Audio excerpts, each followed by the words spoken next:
video, I am talking about how to protect a mother's milk supply, which most people are not even aware of, and like that's a thing and why it's important.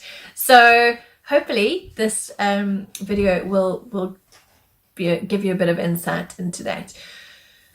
When a mother or a person is lactating, so their body is producing breast milk, there's something called the feedback inhibitor of lactation. It's an enzyme which sits in the body, and if it is not removed from the body regularly through breastfeeding or expressing or pumping, then what happens is that sends signals to the body to say, hey, don't worry about making any more milk because it's not being taken regularly and therefore it's not needed.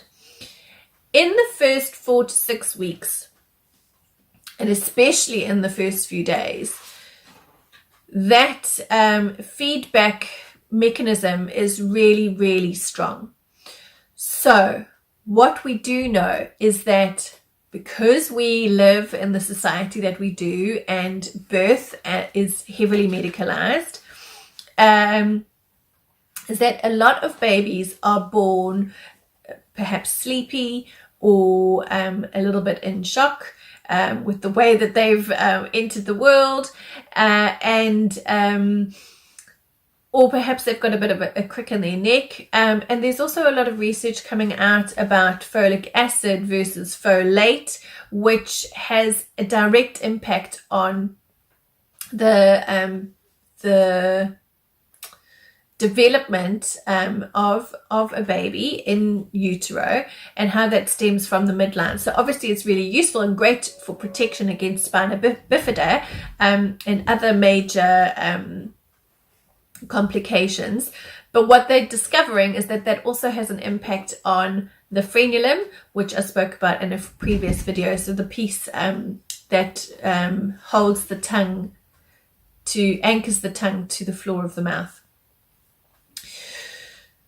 So with this in mind, and because of our culture, with us not seeing other people breastfeeding their babies and their children, we're just not as exposed to it. As a culture in the UK, we tend to really, really struggle with establishing breastfeeding.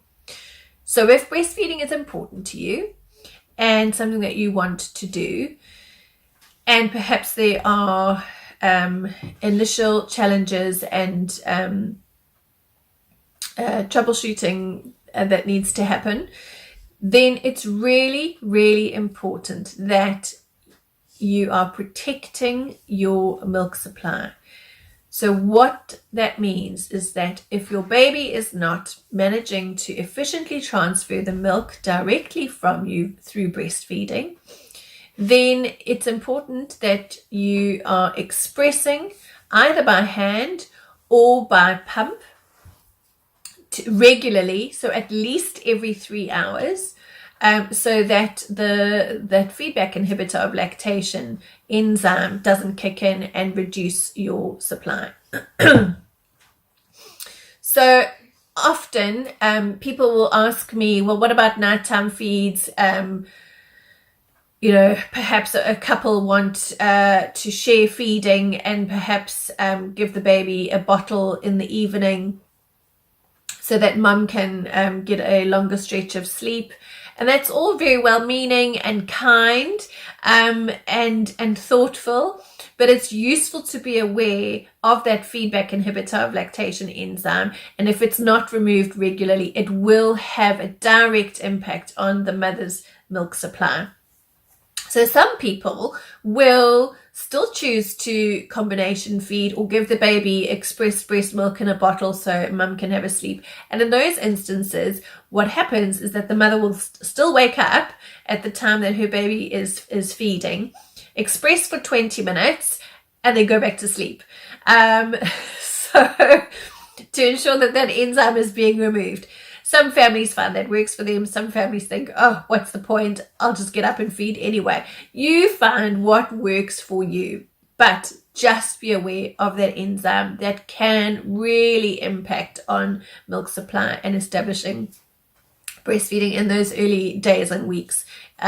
So I hope that's been useful to you. And in the next video, I will talk to you about bottle feeding in a paced and responsive manner to ensure that your baby's breastfeeding reflexes are protected and supported in the event that your baby is being offered a bottle.